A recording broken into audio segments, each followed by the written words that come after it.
How you doing? Welcome back to the Dynasty Grind. My name is Peter Howard at PA Howdy. Freshly 38 years old, just for everyone who thinks I'm like 12.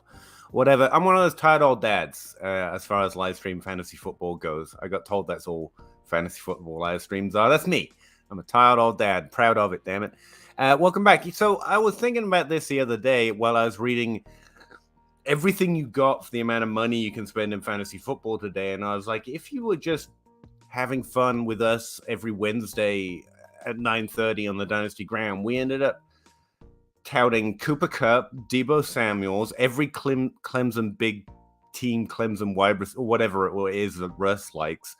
And we liked all the top 5 running backs last year, apart from including the 2 that got hurt before. And we're like free and here every Wednesday. But, you know, you can also spend like $200, whatever. Well, welcome in.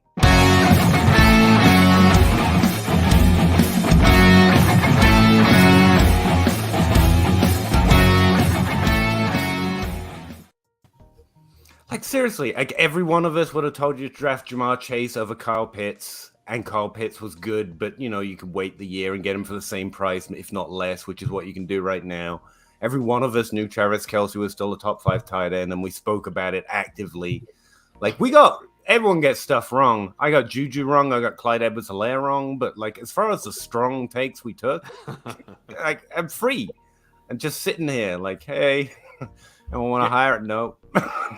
Don't give them money. Just let them keep doing the right thing. It's pretty cool. But we got all these, so I was getting bitter and passive aggressive about it. I thought that would be the way I started the show. We got all these people in the chat though they're the real brain trust because they're here for nothing, hanging out in the chat, and they've already put us. We're 2 hours behind, Peter.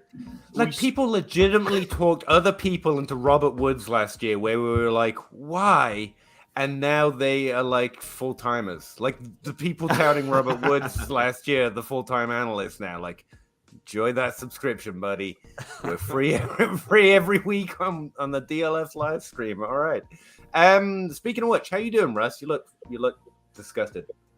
No, I just because you put that comment down there, and there's just a lot of words in capitals, so I just like got a little like taken aback by it, and I started reading and. I have to concentrate on reading because reading is hard. So that's what that face was. Yeah, Silence the Lamb, welcome back, buddy. You were in here at 8:54, so you were here a lot earlier than me. I appreciate that. Oh, if you go back up, he was here at 7:25. Oh, Jesus. Am I already at the bottom? I'm already at the bottom. Okay. He was here at 7:25. 12-team Superflex, Breece Hall, Bateman, Olave. 223 first. Or CMC, Godwin, and Justin Jefferson. I think it's just Justin Jefferson, right? Yeah, it's Justin Jefferson. Yeah. I hate how many things have been happening lately that have made me choose the sides of trades with Christian McCaffrey on them. It's like people are messing with me, and I don't like it. You're actually Someone was trying to own me for my ranks the other day, and I was like, the only one I feel wrong on right now is Christian McCaffrey, and that's because I thought you all would hate him more by now. Like, he's not. I still look like I'm in line with everyone else in the top 5, and I'm like, no, you're all meant to prove that I'm wrong. But the cool thing about Christian McCaffrey, at least this year, is he's going to catch a ton of passes. This year, like, yeah. You know, he might do that this year. Yeah. Well, but no, I mean like this year. The past doesn't matter, Peter. We've seen it happen. It doesn't matter. We're going forward. No, the thing is, I get it. In Dynasty, he's a big injury risk, like Saquon Barkley. But at this time of year, that's who I want to like more than everyone else. I want to trade Swift for CMC plus. But unfortunately, everyone else is like, nah, I remember how good CMC is. I'll keep it. But no, I've had a few trades like that dropped in my DMs. And I was actually going to ask you about a few because I got squeamish on them in terms of risk management. And I find that an interesting question. Not to ignore the chat. But someone was asking me, they've got a huge trade, and I was like, I would take the Josh Allen side. And they were pretty convincing that I was wrong, so I thought I'd ask you guys about it. I stuck to my guns. I was like, no, I said the other thing, so I got to say that thing. But he had a good point. What was it? It was Deshaun Watson, Deebo Samuels, George Kittle, so basically the San Francisco 49ers minus Brandon Ayuk. A second round pick in 2023 and a 24 first. So it's a fairly big package for Josh Allen, Michael Gallup, and some late picks. What was the other So one you've with got Debo? Watson, Debo, who? You've got Watson, Debo, and Kittle. And Kittle's really interesting, you know? Yeah. And then a second and a first over the next 2 years, basically. A second in 23 and a first in 24. So that's one side. And on the other side, you've got Josh Allen, the QB1 over the last 2 years, who's going to play for the next 10 years, probably as a QB1. And Michael Gallup, who I don't hate, and then like a third and a fourth. It doesn't matter. So basically, it's way too much, but you get Josh Allen. And I was like, I'd probably take Josh Allen. I just don't want the side with Watson on it, so. Yeah. I could see how you could weight it that way. But value-wise, is it on the other side? Because he's building in his own words. And I was like, that might be the long-term play, but I'd just take Josh Allen, I think. I'll just take Josh Allen. Yeah, I think so. As much as I like to have Debo and Kittle, how are you going to replace them? Especially if, again, I don't want to speculate on Watson, but it seems to be a lot of smoke. If he's not an Something's NFL gonna quarterback, happen. Yeah. Well, his point was, do you think he never plays again? I was like, I don't know about that. He might even play this year, but then we've got this conversation again the next year. Right. And eventually some suspensions are going to come along, and, you know, it's not going to be you'd hope it's not a 6 game, but I'm not even playing that game. It's just, you get Josh Allen, don't have to worry about any of that, and he's a QB1 over the last 2 years, and he's easily going to play longer, if not as long as far as we know, Watson. Right. Not that I don't want to dismiss a Kittle and a Samuel, but again, it was risk management, and I side with safety, which is not normally where I'd go because nothing's safe. So I thought I'd run it by you guys. 12-team Superflex, same guys, Silence of the Lamb, obviously, same league. 6-23 firsts, that side probably. Just heads up. Don't care where they're gonna go if you've got 6 too of early, them. too mid, and too late, but no way 24 101. first. And a first in 2024 for good measure for JT, Mahomes, and Brandon Cooks in Superflex. So 7 firsts. 7 firsts for Mahomes and JT, basic, and Cooks. Why not Cooks? I guess it's an all-in points versus value trade, but that's heavy. See, That I like would a lot. honestly. But I'm just going to take the picks. I really think I'm going to take the picks there, and that's normally not my answer. It's just rough because honestly, I kind of want to side with the players, but yeah, I want to, but I'm you not can gonna. probably do enough good for your team selling those picks separately. Like, because if I do this, I'm at least flipping JT away for 2 very good players. And you could even do that with Mahomes if you wanted to. But again, then why just get different players with the firsts? Like, this is fun. Don't get me wrong. Like, if I saw this go through, like an email, like trade completed in your league, I would literally start clapping because I don't know what else to do. That's awesome. But I couldn't do it. That's a lot of firsts, and you're not getting enough unless you're just one of those teams, like you're a freaking J-Mike who wins a championship but still has. See, that's what I was thinking. It's like this is like a pure rebuild from scratch. Like if you're pure rebuilding, you do not go out and buy JT at least. Right. Well, that's what I mean. The other side is if you flip JT and Mahomes, you're basically your roster. Oh yes, you can you're rebuild from 2023 players alone, and I assume that's not the only players you have on your team, so I don't hate it at all. So I think that what it boils down to, and what you're both saying is, if the team trading the firsts already has a stacked team, then that's not a bad trade to go get a top 5 quarterback difference maker and the top running back who you can either do the Russ and trade him or hang on and have a top 5 running back, for this year and probably next year. That's great. If your team is not one of the bulls of the woods, trading those picks seems counterproductive. One of the bulls of the woods? I'm from Maine. We have moose up here, the bull moose. Oh, Bull okay. of the woods means that you are in charge. You have the big antlers. You're knocking everybody else out of the way. I mean, I got it from context clues. I was just curious, like what the actual, meaning was. I think I take it 60% out of 10 different league situations. 6 out of 10 leagues, I'd take the picks because as long as my team isn't terrible, I can still compete.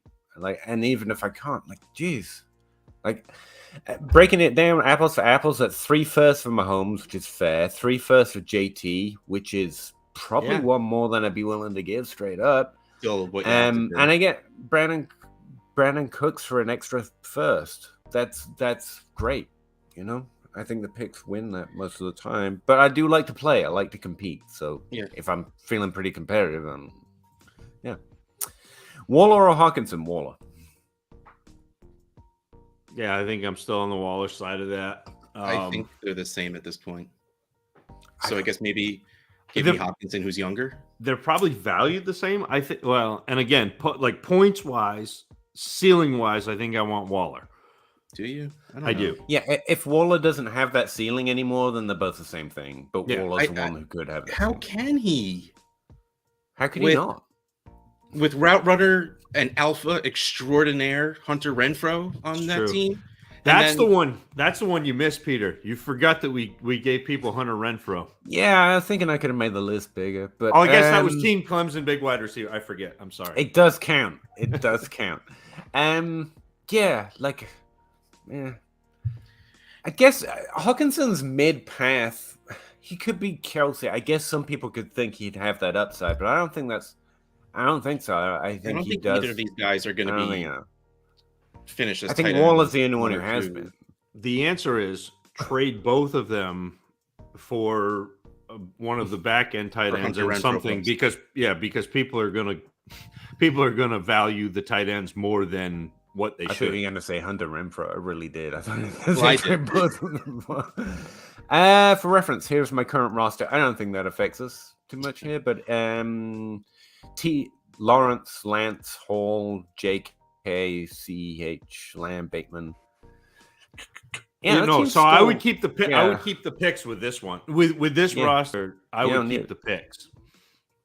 Mm-hmm. Yep. There you go. Paul Cicero, how you doing, buddy? I have Antonio Brown. Bad news, Paul. You don't. No, it doesn't really exist anymore. But okay. Should I hide him on the bottom of my roster? I don't think he's someone you have to stash. If you need to cut down, you can cut Antonio Brown. I mean, 35 roster spots, though. Whatever. That's what I mean. I mean, it's fine if you don't have to, but if you're looking to add someone, it's fine. I know 7 firsts is a lot to give up. How else are you going to get JT and Mahomes?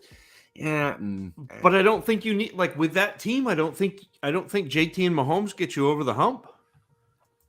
I just don't.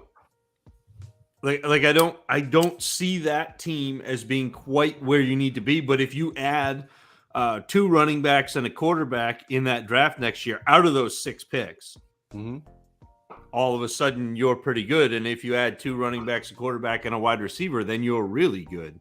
I'm worried he's too young with too much hope built into this roster, and the players he would be trading for are a little more certain. I'm pretty sure JT is going to be a running back in the top 5, 12 for the next 3 years, and Mahomes is going to be there for 10 years. Yeah, but that puts you right in the middle of the pack. Again, I'd have to see the rest of this team, but judging by this roster and the 12 team rosters that I've got, that puts you in the middle of the pack. That's not a locked and loaded team. Yeah. To me, I'm not. To your point, I'd be much more tempted to keep some of those picks for safety and add Bateman, add Olave, add Claypool in replacement of some of those picks. But yeah, I think Zach's basically right. How good do you think the Saints' offense will be? Better than last year. They got Jarvis Landry. They're fine. Do they have Michael Thomas? That's honestly my question with the Saints. I will say the Jameis Winston Marcus Callaway is actually the cheapest stack in underdog drafts. Everyone keeps telling me who the cheapest stack is. It's Callaway and Winston. And I love it. But I don't have a lot of hope, to put it honestly. I think it's fine. It's So- not going to be Drew Brees era, you know. So you say that Drew Brees just got replaced on NBC Sports as an analyst, like within the last couple of days. That's rough. Okay. I have been adding Drew Brees to the back. Is he going back to the of NFL? Superflex rosters? Because Wow. you add Drew Brees into a team with Jarvis Landry and Michael Thomas and That's, Alvin Kamara, well, and that offense actually works. If that year of rest actually helped him compared to what he was looking like at the end of the season before. How far down the field does Jarvis Landry go? 5 yards. How far can Drew Brees throw? 5 yards. It's perfect. Yeah, the thing is, Drew Brees always had a lower ADOT, if I remember right. Yeah. He was definitely throwing the ball. But here's the thing. He was still one of the most accurate passes adjusted for ever. So, like, Winston, like, I think Winston could be fun in terms of turning it around. He could eat crab legs and eat W's on the field, and we make so much fun of him. It'd be great. The one thing he's not is the most accurate passer in NFL history at any depth. Yeah. And I don't think that offense works with him. I have hope, especially if Michael Thomas comes back, but that's where I'm at. J.K. Dobbins or a single 23 first. Interesting. Russ. Seems like a you question. Since you love J.K. Dobbins and firsts. I think this is it. I think this is the value. If it's one QB and we're saying completely random, I take J.K. Dobbins without even thinking about it. If it's Superflex, I think about it a little bit more. But I really do like J.K. Dobbins. I've always been a fan of the player. And he's a great player. Injured or not, he's coming back from an injury, if I remember right, an ACL. So I'm ready for it. I'm here, and freaking the DLF flagship podcast has been just seeping J.K. Dobbins love into my brain. And it's just grabbing hold and like almost like the shampoo commercials. It's like just pulling, like massaging J.K. Dobbins love into my brain. So in a 1 QB, the answer is very easily J.K. Dobbins for me. If it's Superflex, I think about it a little bit more. So it turns into, do you want to score points? Take J.K. Dobbins. If you don't, try for a first and a second, see what happens, but be willing to take the first. Yeah, I think it's interesting. I just don't think people are going to explain it one way or the other. The offense or Lamar doesn't throw the ball to running backs or some such shit. I've got him right now at like a 6% target share, which is fine. I just think, he's not the running back on that team. As great as a running back as he is, it's Lamar. So I don't think he has the upside. I'm probably just keeping the player unless, like Russ said, if it's a random first, I don't care. I'm on the other side. I'm going to take the first over Dobbins. But I think it's fine. And most of the time, I probably value the first. But J.K. Dobbins should be probably a plus on there, like a player who can score points in replacement of J.K. Dobbins. Are we concerned with how often you see the Ravens signed a running back already in this offseason? No? I'm still just worried we haven't really seen him run. Well, that's what I mean. Because they keep signing running backs, and that's what Dobbins. They do. They always will. They need bodies. That doesn't bother me at all. And the fact that they're signing people that I just don't care about, that makes me feel better, honestly. Seems like isn't that what NFL teams do? They're pretty bored. There's not much going on right now, so they just sign running backs. Like, let's just sign a few. Let's make Twitter go a little nuts. Yeah. And every running back's going to be on the field with every other running back every snap. That's the other thing that goes on. Right? How you doing? Basaltberg? Yeah, we're going with that. 12-team Superflex, 4-point touchdowns. Current QBs, Stafford, Tannehill, Carr. Thoughts on tier up to young elite QBs, if at all possible. If you get good trades, that's always a good move. And Stafford plus a first for Murray, get it done, or leave well enough alone. The reason they're young elite quarterbacks is that they shouldn't get traded for that amount, unfortunately. I don't think there's much misvaluing of them going on right now. Am I wrong? No, I think you're right. But if you can get that done, absolutely. Dak, maybe. Yeah. That can be a little undervalued. See, I would be Hurts, maybe.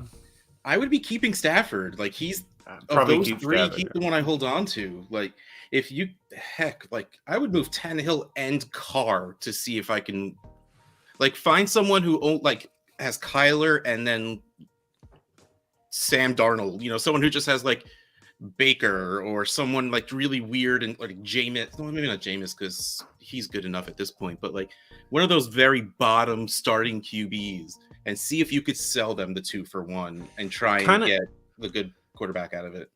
I think most of us would go the other way with a Stafford or a Tom Brady for that matter. It's like, yeah, you've got the points, you're good. But if I can get Kirk Cousins, you've got Carr already, so that's off the table. If I can get Kirk Cousins plus a first for Stafford, I go the other way. If not, I'll just take the points from Stafford. I mean, not often do I tell people not to make a trade, but I think you're just completely fine with Stafford and Carr as your quarterback this year. Dynasty asshole was telling people not to trade. Just be happy with your roster. That's the don't trade addicts league. Do you have to go at some point, by the way, Russ? I know you weren't sure you were going to be able to make it. I forgot to ask. Do you have to leave at some point? Or? Oh no, I'm good. Next week is when I'm going to be late. Oh, okay, cool. It was supposed to be the week before. It was supposed to be the week before, and it's going to be next week now. I should probably listen more to the things you have to say. Sorry. There, Al Deal. Someone help me. God, the real deal. The real deal. You're good. You're good at this. I like that. I have a creative writing to read, Peter. If you need help, I got you. I'm very literate. Finally coming good on the creative writing degree. This was what it was for. 12-team Superflex PPR. Wandale, who's everyone's favorite sleeper but mine, apparently. I just get David Bell blind. I'm sorry. And a 2024 first or DJ Moore. DJ Moore, please. I think I'll take DJ Moore. I mean, I'm willing to admit at the point that DJ Moore doesn't have the ceiling that we've always hoped he would be, but that's still a great price for a insanely solid wide receiver too. Yeah. Here's the thing. I like Wandale before it was cool. Let's just say it. But he's in that range of players that I like. But if I can get like a really great young NFL player currently for them, then I think I'm taking advantage of that other owner's rookie and hype by it. There's a strong maybe about. Like a maybe about in Wandale. It's like one of those guys that is like cool to have on your team. Win. Yeah, and you're happy to have on your team, but it's for like a second round pick. Oh no, I'll get someone I know is good. That's fine. Yeah. You just don't question that. I think I think you're telling me more than I'm telling you the real deal. Because I've been wondering, because I'm in a small bubble, how deep is the Wandale Robinson love? And if this is honestly something people are considering, it's too much. I wouldn't do David Bell in this deal, and I like David Bell more than Wandale, for example, a little bit. So, I like we're gonna fight about it. Todd, how you doing? Happy birthday! I love what you do. I really appreciate that, Todd. Thank you very much. Unless it's someone else's his real last name Radmaker? That's pretty awesome. It is technically Radmaker. It's pretty cool. Joe Herbert says hello, everyone, or hi, everyone. Hey, to be Joe. Exact. Nice summer haircut, Peter. Yeah, thank you very much. I did cut it off. I'm offended. How come nobody mentions, nobody's like, hey, I Zach, noticed, nice actually. summer haircut. I was going to mention that. I specifically every week cut my hair for the show. And normally nobody mentions, I guess it's your birthday. We'll let it slide. But like, man, what's crazy is he grows an entire like afro in 6 days, and that's what I was going to say. The rest of the week, it's kind of insane. Pretty shaggy. It's crazy. Happy late birthday, Pete. Thank you, Tim. 14-team Superflex start 11, which is actually more interesting than like number of teams start, and also number of roster positions you actually start. If you start 3 wide receivers, it changes a lot.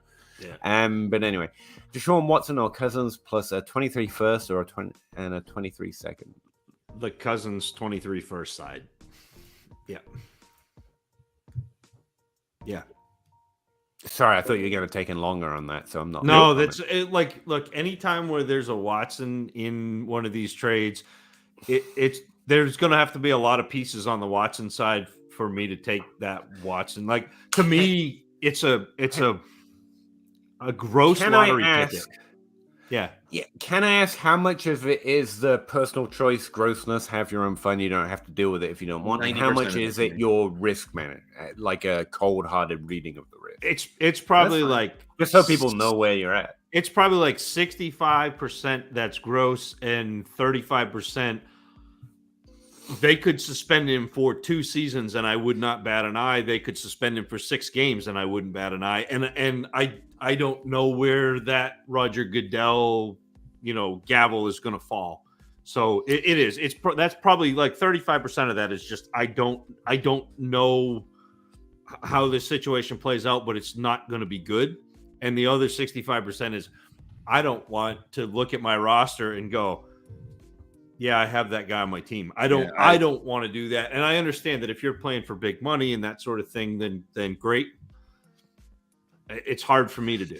Yeah, I try and take it from my own team versus what's a rational expectation. Honestly, my rational expectation is increasingly concerned about the risk just because at least the cases are going to run into next year. They're not going to be resolved till next year, no matter what you think the decision might actually be.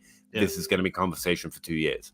It's not like we're going to find 23 is going to happen like, oh, we figured it out. It's going to be another year of this.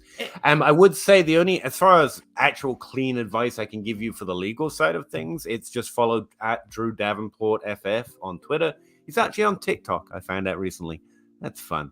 But he's an old tired dad too, but he's actually a lawyer. He's not in this case, but he gives at least a great legal perspective on this case. And that'd be the only advice I could give you on that side of it. Me just guessing like a moron, like with injuries. Happy birthday, boss man. Appreciate that. Sheesh. Joe Herbert, reading is fundamental. That's true. It's probably why I struggle with the fundamentals. Emma Corpse Oritz murdered that, by the way. How are we feeling about Deshaun Watson? We kind of got ahead of that question. Those are our thoughts on that one. Probably the same place. I would say that the longer this drags on without any kind of clear-cut decision, the more it seems risky. I think the ultimate answer is it's going to be how messy is it from the league. Part of me wants to say if he plays this year, because the cases aren't going to get resolved, there's going to be no court decision until probably 2023.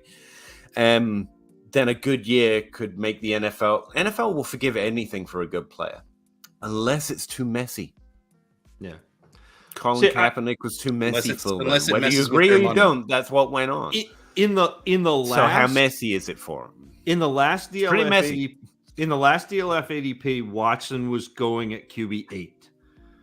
Mm-hmm. I could see taking him around QB 13 or 14, somewhere where like Trey Lance is, because I think you've got a similar upside and a similar possibility that it just becomes nothing. And so that is, if you can stomach everything that goes along with it, that is where my rational brain says Deshaun Watson belongs. Yeah, I've noticed him starting to fall in underdog ADP even for this year. Like he's available later and later. The other part of it is, and we're getting to the point where it's almost reasonable risk, is I think, he's top 5 QB if he plays. It's not 100%. Like even Aaron Rodgers has been injured for a year and Patrick Mahomes had a down year or two. I mean, he is on the Browns. They are the poster child for down years. I mean, Landry went there and failed. Like that's impossible. So like at some point that becomes relevant too. How much does this affect his ability to perform? I don't know. Rebuilding, Nicholas J. Rebuilding team. I made 2 trades. What do you think? Traded Darren Waller and 223 seconds and a 124 second for Dallas Goedert and a 23 first. Got it. Yeah, I'd take the Goddard side of that. Yeah, I love that first one for you, Nick. Yeah. Goddard's actually one of the few players. Why I'm more excited about than Hawkinson is he's in a particular career year where there is often that upside just because of, and he's also actually been in the top 5. But anyway, 2023 first. Then he traded Deontay Johnson for a 23 third and a 23 third, for Burks. That one I like Johnson. Less. And I like it. I like Treylon Burks. I would rather have Deontay Johnson, who is 25 and a top 12 wide receiver.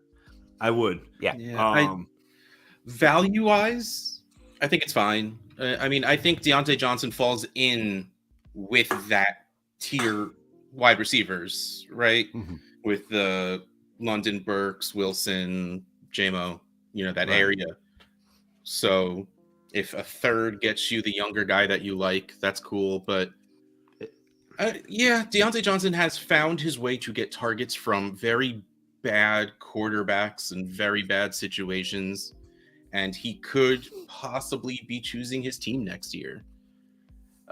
If you are going full rebuild, which, don't get me wrong, I love grabbing Goddard and a first, even in a full rebuild. Yeah, I'm fine with that. But if you're just reloading or retooling, whichever phrase you want to use, I know I say retooling, and I think Zach was using reloading on the last Dummies episode. You stick with Deontay Johnson. In general, I think my answer is always going to be, if I like both players for their upside similarly, and I do in this case, top 12, easy, I'll take the boat over the maybe a boat, if all else is equal. And I think this is kind of exactly that trade. Deontay's great for that, actually. If you're looking for that kind of out to get an older player, I mean, DJ Moore is just an example, but really, he's more of a top 24 player, like Russ said. Deontay's had that top 5 upside in this offense.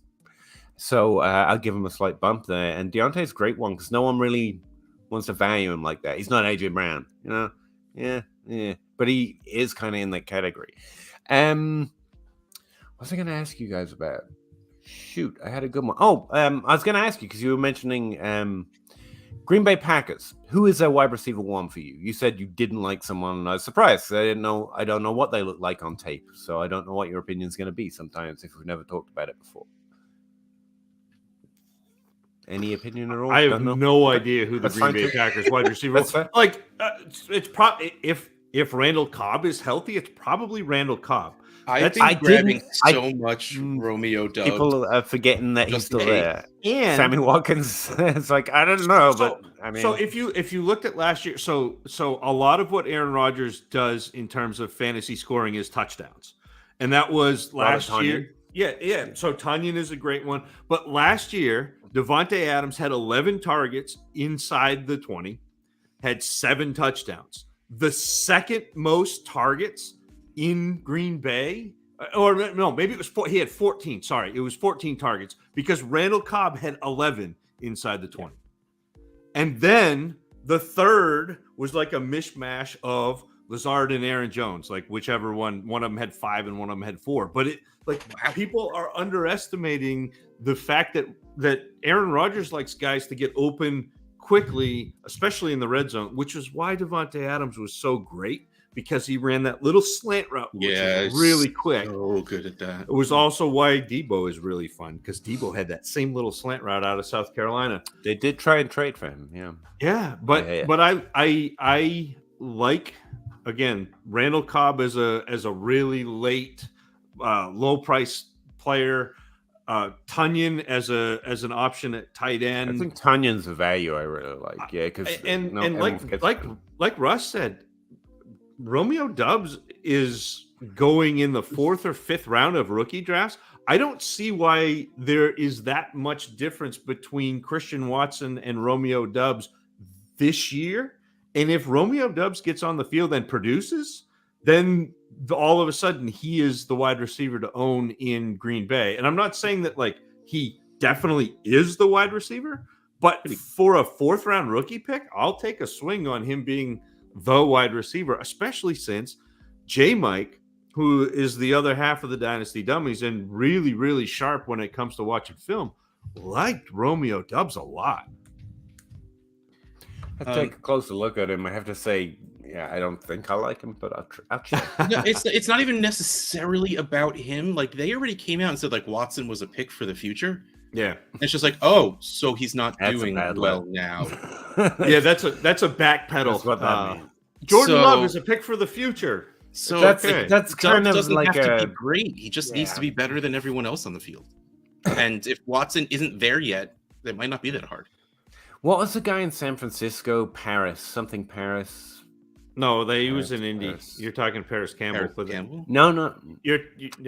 Well, yeah, there was that guy, but then there was a guy that was just about to be fully motivated. Yeah.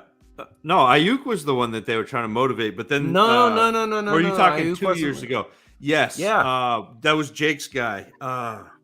Yeah, that's the kind of compliment we always used to hear about him. Like, he's going to be our future. He's just got to get acclimatized to the offense. And if you're hearing that in the offseason, like, that's what I always think of. I can't apparently remember his name. Jake liked him. I remember, right? Did he get that one right or wrong? No, you got that one wrong hard. Yeah, I got that one wrong. Yeah. Which side would you prefer? The 108, the 405, or the 210, 303, and the 23 second? Which is the Superflex startup? This is 108, right? Yeah, it's the 108. First. I mean, you should take that 23 seconds shouldn't be there, and then that trade is probably fine. But I'll keep my 108. Yeah, I mean, you'd end up or with trade for the 108 if so. Yeah, I mean, you need the 23 second in there. It's not worth doing for either side. So the side with the 210 is going to end up with, well, I guess we don't know how many. So the 103. So you end up with the 103 and the 108. I'd much rather have the 103 and the 108 and the 405 than it. So pick 8. We're talking Jamar Chase. And what's the 405? 3 is 36. Plus 5 is 41. And Derrick Henry. Or pick 20 is Trevor Lawrence. 24, 27. And Aaron Rodgers. And a 23 second. Chase and Henry or Rodgers, Lawrence, and a 23 second. I mean, I'd still rather have the 108 and the 105. Yeah, I would. I mean, I know you're giving context to that, but like, you don't necessarily get the two. You know what I mean? Like, I know. I could take a quarterback at the 108, or I've taken a quarterback at the 103, so it doesn't matter. And so I start off with like Kyler Murray and Chase, and then I'm really happy. Like, I want the more picks I can have in the early in the draft, I'm going to be happy with. See, I'm with you, man. I've been trading up in every single startup I've done in the past 2 years. Yeah. Trading up, we've been saying trade down for so long. I think trading up can honestly be easier. Well, everyone has it drilled into their head to trade down that you usually get decent prices trading up because everyone just wants to trade back. And there's if everything with trading and the crap I say always comes down to if your league is active enough. Yeah. Because what I will do is, instead of doing the sandwich deal like these, I'll trade up for the 108, give a couple of picks, but get a 7th or an 8th round. Change the trade a little bit. And then every other round, I'll start trading back up. I'll trade a 3rd and a 4th for a 2nd and a 6th, so I keep getting 2 picks per round in the later, so I could keep using multiple picks to trade back up. And what I do is I identify a glut of players that I like in an area. So if it may be the 5th round this year. So I may love the 5th round. And so I don't mind trading back from the 3rd to the 5th. If you get plenty of them, yeah. And if I can move up into the 1st and trade back from the 3rd into the 5th into that area where there are a bunch of players that I like, I'm happy because there's not a big, that's what I try to do is identify a range of where there are 10 or 12 players that I really like, and so it doesn't matter to me that I trade back into that because I'm getting players that I want. So. That's kind of how I approach it. And again, that sometimes backfires because you don't know how a draft is going to fall, but you kind of you have a pretty good idea, especially when there's a big range of players. So especially the closer you get. Gideos asks, can we not give Watson any more airtime? Absolutely. We can try. I also absolutely. Don't think I mean, we're here for the cast. So if they bring him up, we'll talk about him, but I'm fine never talking about him again. Yep. Pittman versus ETN. ETN. There we go.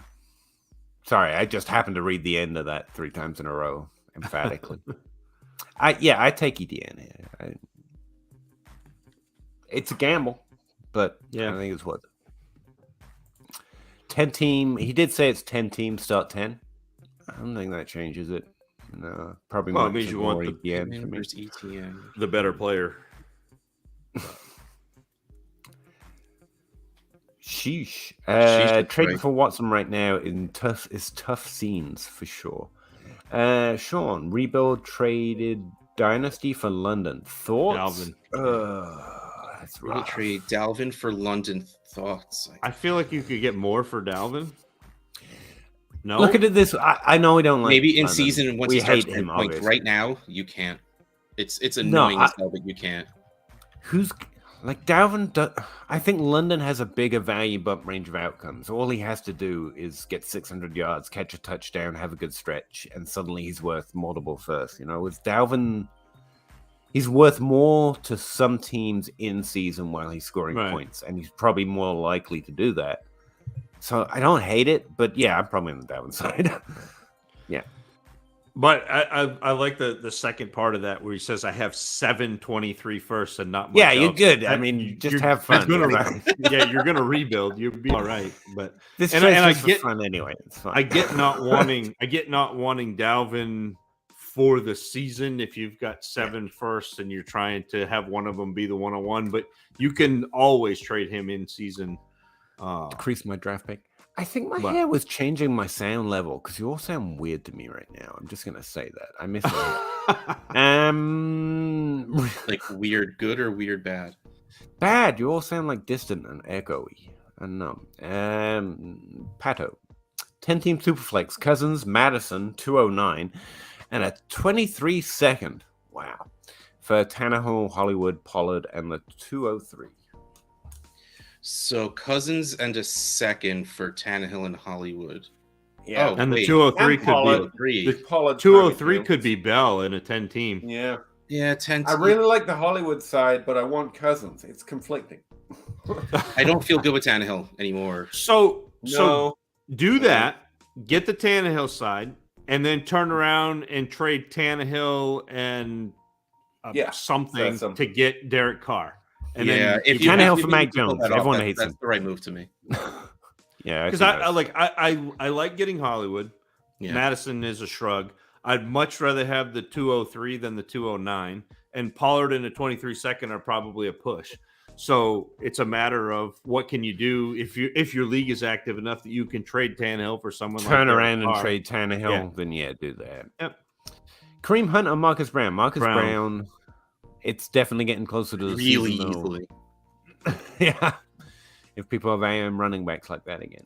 What's Traylon Burke's projected target share? What's my projection of his target share? That's a fair question, I guess. AJ Brown. I was going to say, this one is on you because none of us do, or neither of us do projections. Oh, I could make stuff up real easy, though. I mean, he's getting AJ Brown's vacated targets. He's going to... He's going to end up with a 19.5% target share. That's got him like that's what mine says. Target share per game. It's too high. That's what? On a per game basis, is at 27%. Yeah, it's too high. We're too high on the rookies this year in general. He's ranked as season long 29th overall. If he were to get hit that with average production from a first round pick, he would have to have a 27% target share in that offense, and it's too high. A reasonable projection would probably put him 20% or below, but it's a shortened season. He'll play well for the end of the season, not the start of the season. That's a typical rookie. Did I just hear 19.5%? That's what I heard. That's what I heard. Yeah, okay. That'd be fine. Please don't do that to Chris Olave. What did we do to Chris Olave? I think I brought Drew Brees back. Oh, he can make Chris Olave, right? He's fine. Olave's good, Pete. Olave's I know. He's pretty good. I like him. I've got him above Wilson, which means that I'm owned all the time for being wrong on both in different directions. So I do like the landing spot better for Olave, but whatever. Whatever. What's it, boys? I don't know. I said it that way. 201 for Pollard and Amon Ra. I want Amon Ra side like real Yes. easy. Yeah, In fact, by they can himself. keep Pollard. Like I'd give him back Pollard. I'd be like, here's Pollard. Just don't want. That's fine. See, Just I don't think want you it was coming the back. capital B that made you emphasize that. I think that's what it was. Probably what it was. Joe Herbert, cheapest stack. Darnold and Terrence Marshall. Yeah, that's not actually a stack, though, is it? That's like two players who aren't going to play this year, so it doesn't count. But he's right. They're cheaper. I mean, the XFL's right. coming back. He is right. What is Rashad White's ceiling this season? Oh, great. Anyone got a strong opinion? I think he has the same outcome as like a lot of running backs in this class. Like, he can be a top 15 guy. I'm trying to remember what I thought of him, to be honest. I liked him more than Cook for an all-purpose running back standpoint. But I still don't think he's going to do much this season, unless not in Tampa Bay with Leonard Fournette. That'd have to be right. I mean, there'd have to be probably multiple injuries in front of him for him to get the run that you're. I think that's his question, though. If Fournette gets injured, what does White do? Is he a top 12 running back like Fournette? I think he's more top 15. I mean, he's not my best Fournette. I think it would be silly to just put him in with Fournette's production. Yeah, exactly. He feels so much like Kerryon Johnson to me, and I know but like that's the thing, though. That's where he landed, like running back 15 to running back 13. That was Kerryon Johnson. You know what I mean? Yeah. And that's kind of how I feel about White's ceiling. I like him a lot for where they get him in rookie drafts and stuff. But yeah, that's where I'm at. Jesse, 12-team Superflex, half-point PPR, he's in the middle of a retooling. Mike Evans or a 24 first. That's too much for Mike Evans. Mike Evans has got to be cheap, and I want him, and I'd take him in this deal. But I don't think you have to give up first for him, right? Yeah, you can do. find I a don't think you're second getting him for a pack. second. You don't? No. That's probably true. If I were trading Mike Evans, I would want to go and see if I could get if I were trading Mike Evans. So I'm assuming that Jesse is, because he's retooling, he's trying to trade Mike Evans. I would be trying to get a 23. Yeah, if I had to put something with it, that's what I was about to say. Yeah. Fine. I'd be willing to do that. I'd be willing to add. But I'd rather do that than get a 24 first straight up, if that makes sense. Like, and again, I know that the 24 class is probably fine, but it's 2 years out, so you're waiting 2 years to get any return on that Mike Evans trade. I'm looking up trades. Mike Evans and Thielen, that doesn't count. Mike Evans and a third for Ronald Jones, Garrett Wilson, and a second. That doesn't feel like first round price. I mean, Garrett Wilson's a first rounder. Technically. Yeah. I mean, technically, he is. No, you're right. Mike Evans for Wilson and a 23 first. That's something that happened back in on the third. So, yeah, you can get a 23 first from him. But again, like I said, if I have to add a little bit of something to Mike Evans, and you'd be fine with that. Yeah. And this trade is less than both of those. So, yeah, it's Mike Evans strongly. Jefferson and CMC for Breeze, Olave, and 223 firsts. How's your team look? Is that Justin Jefferson? Yeah, it must be. Gotta be. It's not Jamar, is it? No. Just give me Jefferson and CMC. A CMC, whatever. Yeah, because that's basically 2 firsts for Jefferson. Yeah, pretty much. Well, Breece Hall is not nothing. No, but you got CMC on the other side. Yes. It's Tim Shady. It's close. I still think I want Jefferson. Apparently, Traylon Burks had an asthma attack, which makes it a great buy window. I had not heard, actually. Hope he's okay. Similar to Jamar Chase, can't catch preseason. Yeah, anything that pretty much hits a news cycle right now is a version of that. But I hadn't even heard, so I don't know. I didn't hear that either. If it gains steam, maybe. Brown over Hunt. Easy peasy, ya lemon squeezy. Yeah. Absolutely. Giddy up. Giddy up. 10-team Superflex. Lance Tuas. CMC. ETN. Horn. Elijah Moore. Rashad Bateman. Ayuk Pitts. You're showing off at this point. I thought this was a trade. I'm like, oh my God. Just to find out. He wants to know what he's doing with his team. Oh, okay. Try and win this year. I hope Lance is a starter, which he's looking more and more like it's probably a starter. Yeah. In a 10-team league, assuming you're starting 9 or 10 players, I don't think you're a heavy contender, but you probably will be with those players like next year. If CMC is healthy, you're a contender. So that probably contender, puts yes, you in but like a heavy one.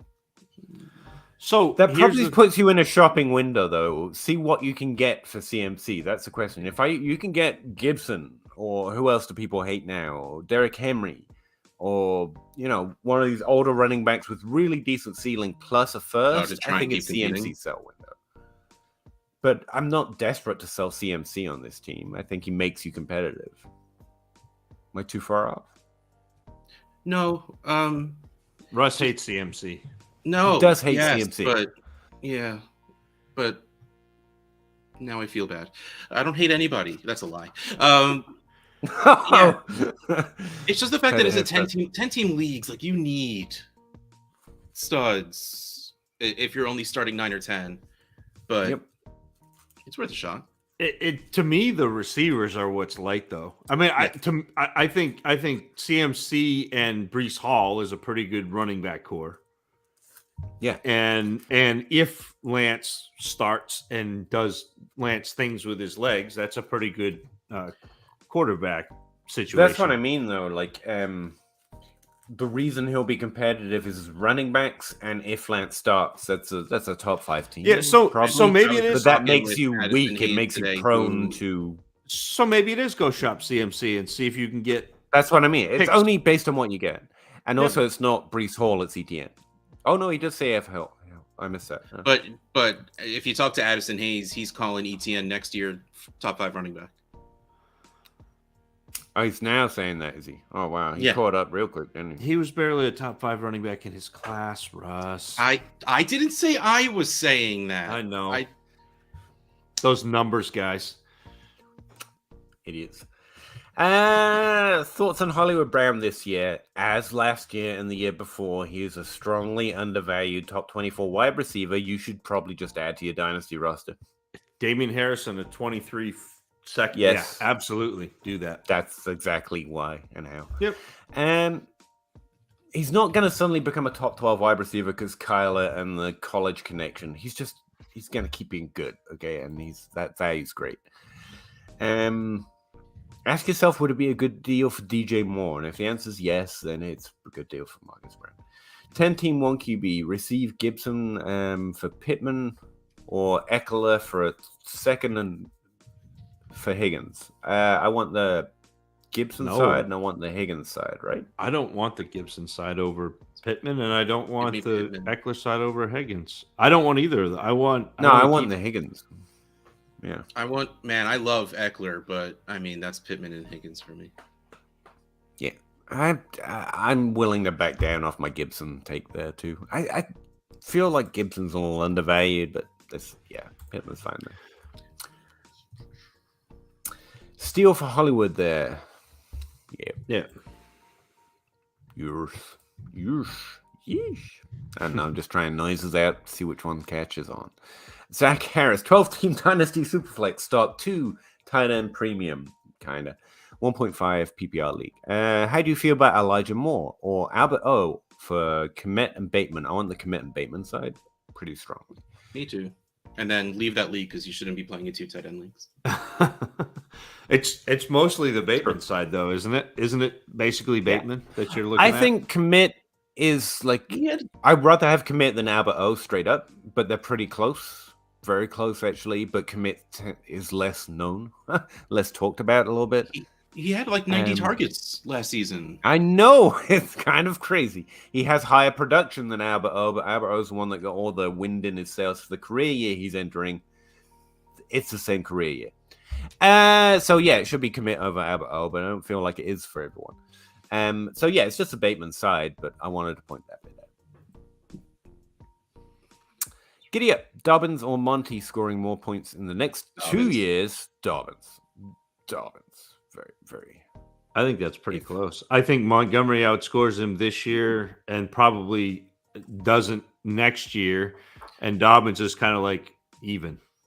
I think it's pretty close. Yeah, probably. I might change my opinion based on that. That's a stronger opinion. I like that. Well, also, I like opinions where there's value to adopting them. Like if you like Monty more than Dobbins right now, you can do a lot with that. And if you're right, you make a lot of headway in Dynasty. So I'm happy just to flip that straight up. Better stash of these running backs: Kylan Hill, Keen, Hill. Jarrett maybe McKinnon, but it's probably Hill for me. Jet baby. Hill. Yeah, it's Hill. That's it's kind of give me Jet McKinnon all day, baby. You're gonna get the that uncomfortable part about one underrated quarter players. but you're gonna have to figure out what quarter it is in what game. It's that Dynasty gets a real hard rap for just liking younger players, but if you want upside, it's younger players. It's not just they're gonna play longer. Fifth, sixth, seventh year, these things happen. Hunter Renfrow happens, but there's less upside in them typically. On average, at least, strongly, like 20% of upside players come from without having previously good production. Like very few. So there's less upside, and they happen less rarely. So honestly, even though it's just a Dynasty trope at this point, if you're looking for upside, you just take the younger player.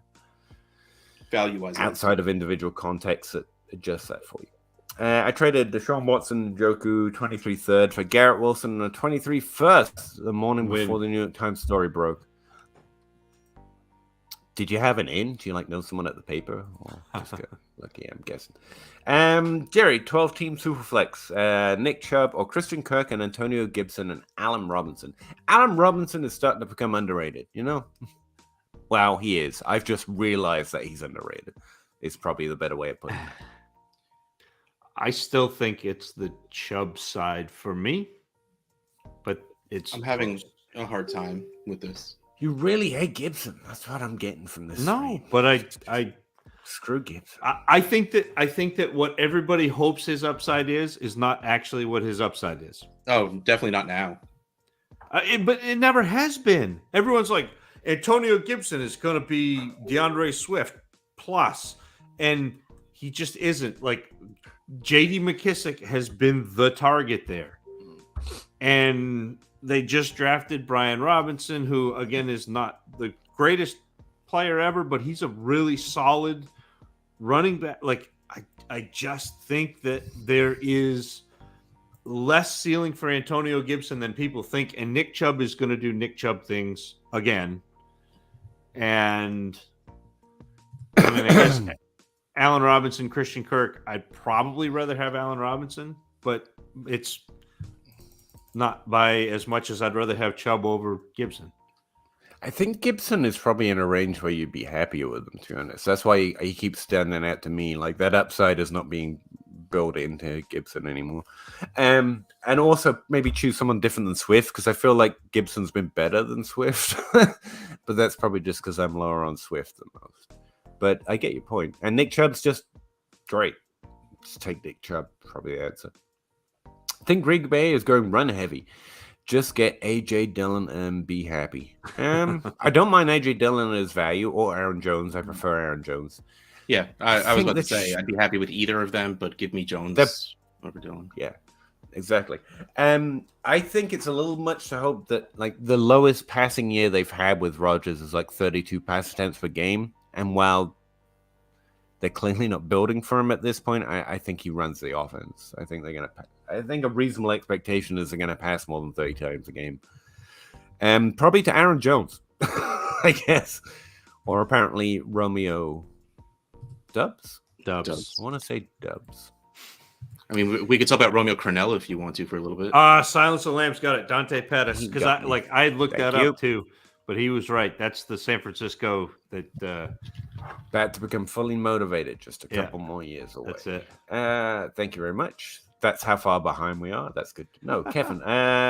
Percentage of Watson playing, as we said.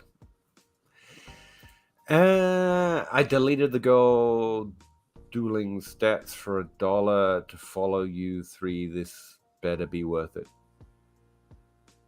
Does anyone know the girl dueling stats? Squats. Doing squats, Peter. Oh, he's moved on from a good-looking girl doing something on the internet. Took less. I'm pretty sure we disappointed, but I appreciate you trying. Thanks very much. Giddy up. I think Vikes are going to smash the pack face off. Vikings fan, maybe. Just throwing that out there. Giddy up. Go Cousins. Jason Gray, 12-team Superflex. QBs are Hurts, Russ, Wentz. Should. I think 12-team Superflex QBs are Hurts. Okay, yeah. You should. Whatever it is, you should. You should, yes. We will. He's down here. Here we go. 12-team Superflex, Hurts, Russ, Wentz. Should. I stand pat and hope Hurts and Russ hit. Hurts and Russ are going to be just fine. Yes. Do not use a first to change this QB situation. I mean, maybe trade Wentz, but probably not. A third's not nice to have. Joe McCarter. I traded Watson for a 123 first. Yeah. Kind of been kicking myself lately. No, I think right now it's probably fine. It's fine. 12-team Superflex PPR. Tony or Jacoby and Damon Williams. Oh my God. I love Jacoby. I want Myers and Damian Williams in this one. Damian Williams is fine. I do think Tony's the one with the upside, though. Yeah, you're probably right. Damian Williams is in Atlanta, and Darrell Williams is in Arizona. I thought he went over there to, yeah. If that's, man, I still think I just sit with Tony. I think it's, yeah. You're never going to want to start Jacoby, and even if you do end up starting Damian Williams this year, it's not going to be what Cordarrelle Patterson was. And don't forget, Cordarrelle Patterson is still there. But at least with Tony, you get a young wide receiver who, when he has been on the field getting targets, looks freaking electric. Yes, I'm worried that he can't catch more than 6 balls without hurting himself, but I'll take that side. You can't have Wan'Dale Robinson and Tony. I know. You can't. I know. I don't know. I really think Tony has upside. Really threw me for a loop. Let me be really clear on this one. If Tony has any sniff of that upside, I'm trading him.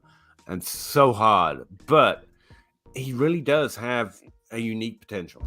Younger player, wide receiver, actually perform well on a per attempt basis. So it's probably Tony. Wait. Yeah. Now you're going per attempt. Now you're going per game. Because we went. I'm not. That's the thing. DeAndre Swift was way better. He was 3.5 points per game better than Antonio Gibson. And you're like, Antonio Gibson's way better than Swift. But now we're going points per touch. Yep. That's why I don't like Tony. Yeah. That's why I'd trade him. But the per touch basis of either of these other two players versus Tony's per touch, we could do that one if you want. Evening all, I think small sample trap, but that's the thing. He's exciting enough. One thing would set people off, I think, in some leagues. 16-team PPR Superflex. 2023 first, second, third. 24 first, second, and third. Or Tannehill, AJ Dillon, and Juju. Picks. Yeah. I get that it's 16 team and you're getting a quarterback, a running back that you'll start, and we love Juju, but yes, we do. Just think you could do better. I know there has to be some estimation of those picks. So, if you can get a quarterback in either of those first round picks, but if it's pick 16, you're not getting it. I'm not even talking about using them to draft. I just think in a trade you could do better. Yeah, you probably could. 2 firsts, 2 seconds, 2 thirds. Yeah. We keep going, using Carr and Tannehill in the same sentence together. Even if that was just switch to Carr over Tannehill, I'd feel better about it. I don't have any good feelings about Tannehill anymore. No, it's more Carr, Cousins, and Tannehill's a lower tier. He's going to start this year, and he's probably out, like Darnold, like Wentz. 12-team Superflex PPR, 2-point tight end premium? Rashad Bateman, Irv Smith, Damian Harris, or a late 23 first, Wandale Robinson and Khalil Herbert. Again, I like some of these players. It just seems like their value's a little hopeful. I think I just want Bateman here, but the first is tempting, but Bateman. Yeah. Yeah, I think you're right. Irv Smith doesn't move the needle much at all, even in a 2-point premium for me. No. Wandale and Khalil Herbert don't move the needle very much. So I think I like them. But you're getting Bateman and a starting running back for this year, like a running back 2 for this year for a 23 first. I think I'd do that. Especially if you think it's late. I mean, I know it's hard to predict from here that's late, but I would say if Bateman's not your target here, like you really want Wandale, you really wanted Irv Smith or whatever for some reason, that 23 first does open up the trading potential of most players. So if you're not a really big fan of Bateman, you can try it with Smith. You can try it with Elijah Moore. It's going to be a different trade, but that first opens up the books on trying to get that trade. But if you like Bateman, and I do, I think he's fine. Good. Then I would do this trade. Yeah. TJ Banks, 12-team Superflex PPR. Which side do you prefer? Amon-Ra, that side. Oh, wait, it's Spiller and Sutton.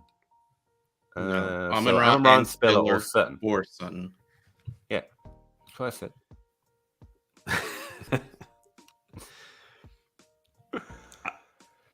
I don't think the Spiller does much for this. For me, you know what I mean? Like it's fine, but that's not. What's the difference? Is there a difference between? You gotta make me say Sutton, and I hate it. Is there a value difference between Amon-Ra and Sutton right now?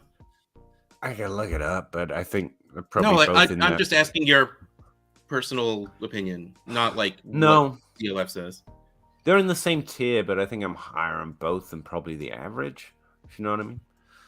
I think Amon-Ra has to do less to increase his value than Sutton does. Which is wild because Sutton had such a good, but it was a couple of years ago. It was his rookie year. Yeah.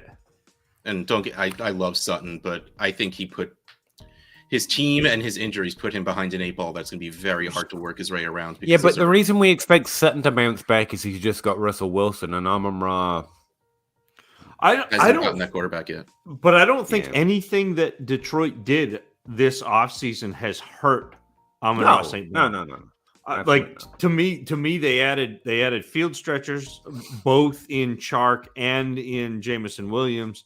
They didn't add anything that is going to necessarily take targets away. The targets that he's earned. They didn't add anything.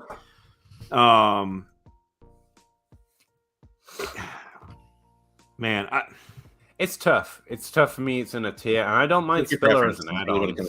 If we're thinking about it this much, then whichever one you like. But Amon-Ra. There you go. Yeah, it's probably that side. You buy back a couple of years and keep the value and still have the potential to have the points. So, hey, Big John. Tub knows. Do we really think his performance has been because of his? I haven't even thought about that. I think it's because of Drew Lock, who Drew Lock and Teddy Bridgewater. That's been my assumption. Yeah. He has been throwing to Seattle for the last 2 years while he was in Denver. He could reach. Yeah, that's why they got canon, which is French for the canon. This guy's always thrown to us. Cody, 10-team 1 QB PPR. I just traded David Bell and a 24 second for a 24 first. Feel good about it. Yeah, I think that's solid, but I like Bell. Yeah, I mean that's you got good value on that trade, but 2 seconds for a first. Yeah. Oh, thank you, buddy. Appreciate it. Recovering Ridley Truther. Yo, guys, what are your thoughts about Hawkinson this year in a very high tight end premium? We've talked about Hawkinson a few times. I think he's good. I think he's fine. I think he's young. I have yet to see him have Kelsey upside. Let's just describe it He that needs way. to It used to do be it, I think, Gronk upside. now. I know that's the thing. He's still within the range, but I think I would have expected something by now. Yeah. He's a top 8 tight end with, which means nothing. But I mean, it means a little bit because he's one of those guys who's going to see around 100 targets. Yeah. So in a big tight end premium league, that's better than having somebody who's not seeing that, and he's got potential to be even a little bit better than that. So I like having him rostered in a high tight end premium league. Now, if I'm counting on him to be a difference maker, like like what we've seen out of Kelsey, or like what we've seen out of Waller and Kittle and Andrews, and what we're hoping to see out of Pitts, I think you might be a little out of luck. But he's definitely in that next group of guys that I'm interested in. Okay, I'm using an off source for this, but about 56% of top 5 breakouts for tight ends have happened by year 4, which is where Hawkinson's at. Most have had, top 12 season by then as well, like over 50-60% of them. I'm doing this breakout thing, so I actually have a lot of that kind of numbers up. Yeah, that's I just think Hawkinson's a top 12 guy. He's good. That's it. Watson just went on the trade block today, and every trade block apparently. Hopefully, we covered some of the value we may not be willing to spend on him. But there you are. Richard Kane, Breece Hall, or Jerry Jeudy, and a 23 first and second. He's rebuilding too. The wide receiver and the picks. Yeah. The 23 first. Yep. For sure. I came to wish Peter a happy birthday, but I didn't recognize the clean-cut guy Zach and Russ are talking to. That's because Pete left. It's just me now. Hello, we got this new guy. He's way better than Bob. Pete. Hello, Bob. Nice to meet you for the first time. FF, thank you, Rag. Appreciate that, I guess. Want Watson off my team in a 1 QB league? Yeah.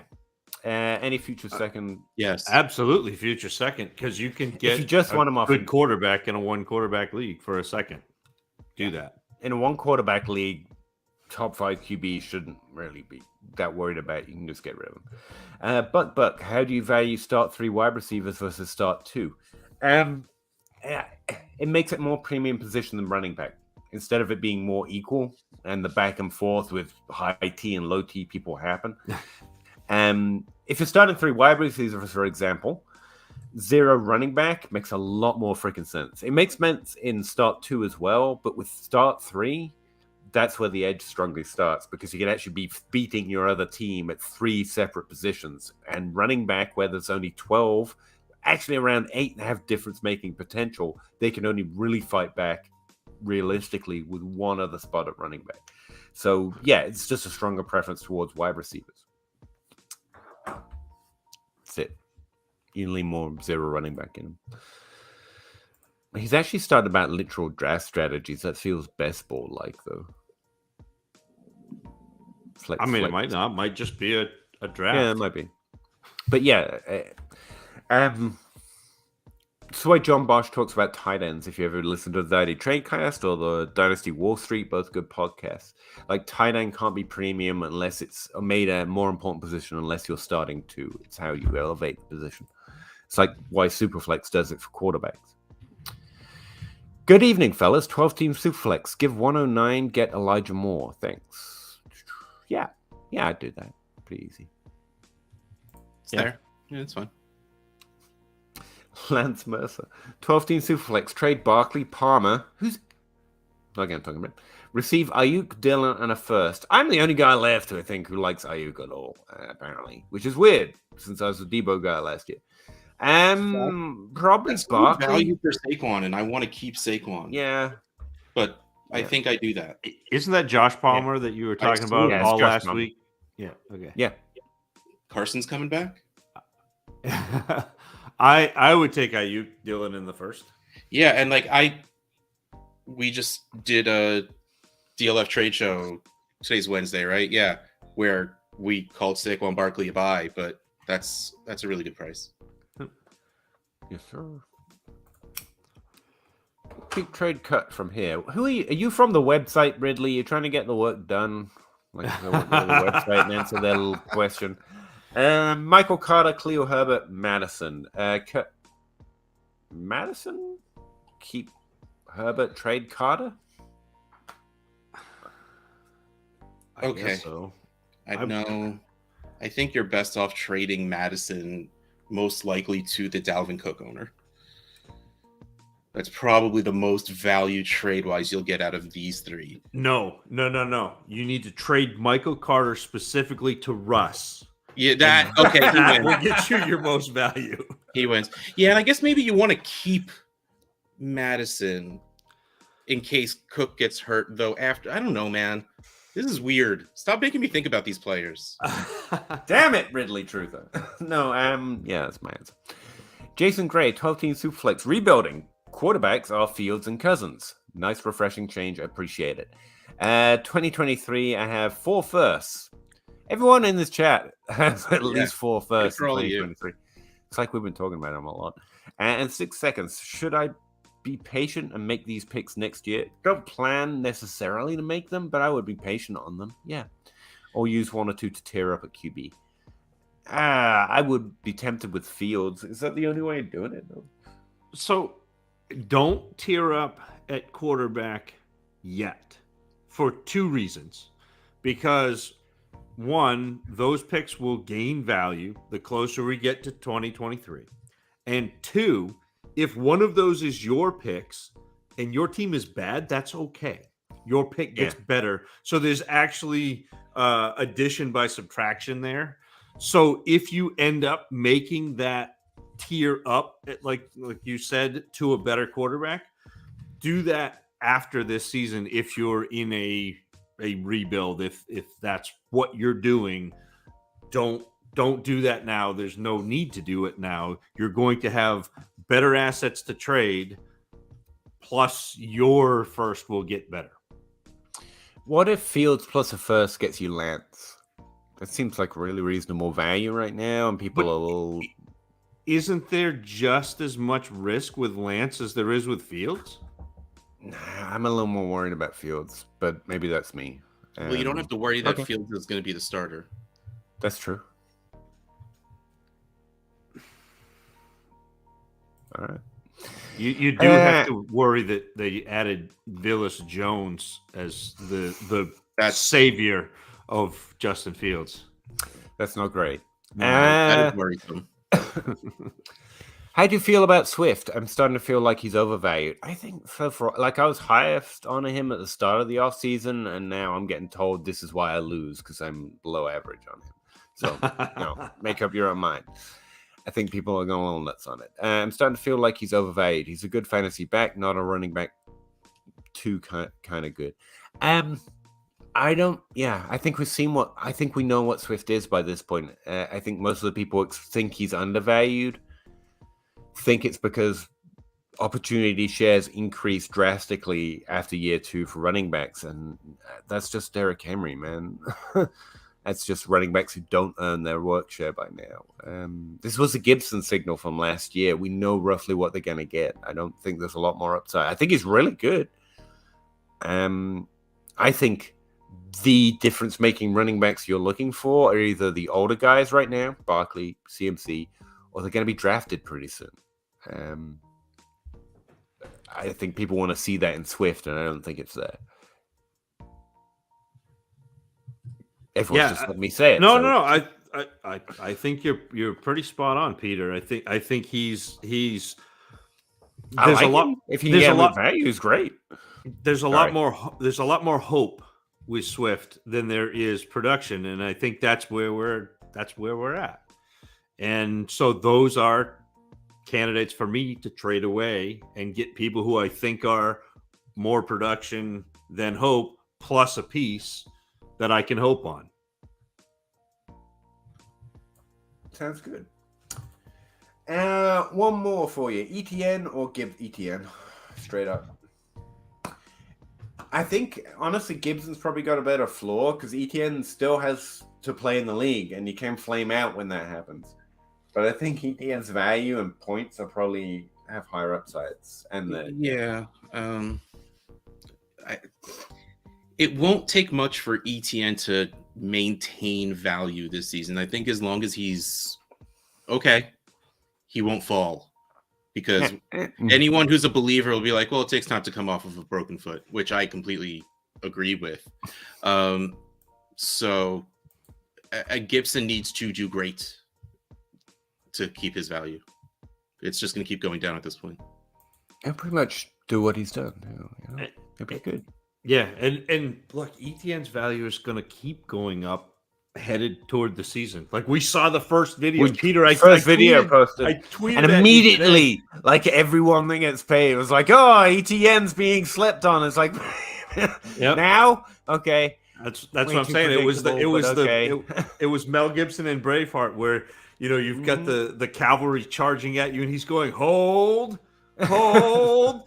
Now, and they pick up the pikes, and that's where we're at. We're at the point where we're picking up the pikes because we've been holding, and the value is just going to crescendo now.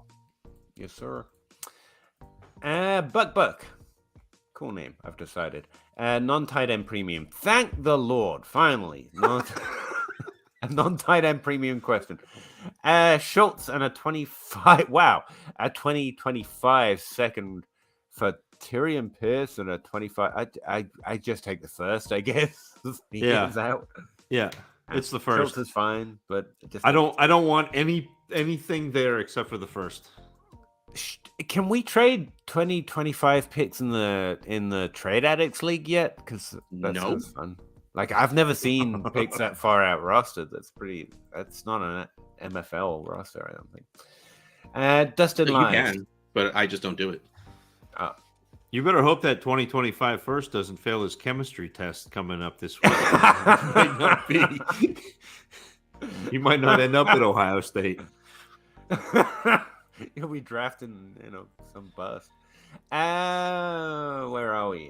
Total Superflex, start 2 quarterback, PPR startup draft. Okay. One word at a time, Pete. You can do that. He's in a win now. He wants to give the 101 and Baker and a 2022 204 and get Lawrence Etienne and the 212. That's the next. 212. Yeah. 12 team start 2. That's rough. 24 right off the top, right there. So yes, I give up Brees, Baker, the 204 to get Trevor Lawrence, ETN, and the 212. Yeah. Yep. That's true in Superflex too. That's what I was just thinking on. I think the not Baker side. The not Baker side, please, Dustin. Also, very cool screen name. I like that. Chris, 12 team 1 QB. So my top wide receivers are Chase, Cup, Hill, Hollywood. Sure. My top team already, but the other dig zoner. But the dig zoner offered me him. I don't know why I found the word other somehow in there, but yeah, the dig zoner already offered him to me for Hill and a first 111, 112. Is it worth downgrade? Hill to Diggs, how much of a downgrade? Well, he's upgrading Hill and a first for Diggs. Right, upgrading 2 Diggs is what I don't think that's. That's not an upgrade. It's a sideways. Right. And you're paying a first to. Yeah. Sideways. I don't know. I mean, 2 is a concern. Don't get me wrong. 2 is a concern, but I think that's sideways. Yes, we love Tua. I'm just saying things to say things, I guess. Yeah, I don't think I would give up Hill in my first to get Diggs as much as it's a real late. I'm assuming 2022 first, so it's not a hell of a price, but probably not. No, but it could be Bell, Peter. It could be David Bell. It could be a Bell. It could be Pickett. Honestly, it should be Pickett. 12 team Superflex. I'm reloading. Good word. Just traded Mixon for a 23 first and Mooney. Yes, I love it. Hate it. Yeah. Love it. Yeah. I really like that. I think Mooney is underrated, and the 23 first is great for Mixon. So, Jason, you did this. That's what you did. Peter, that just my youngest is 6 and he's playing t-ball now, and he the other day, Saturday, came up, he got his first hit and he runs the first and he gets on first base, he looks over and he does it. He's like, yeah, buddy. The way. I'm like, if only you'd gotten Mooney in a 23 first instead of a base hit, that would. But you did okay. Peter hey, glad I caught this live. I am too, buddy. Thanks very much. Happy birthday, Peter. Hope you had a great day. Can the Burks news drop him to me at the 6? I mean, honestly, anyone can fall to 8 in this year's rookie draft. Yeah, I've seen Burks fall to like 6 or 7 in a regular draft a couple of weeks ago.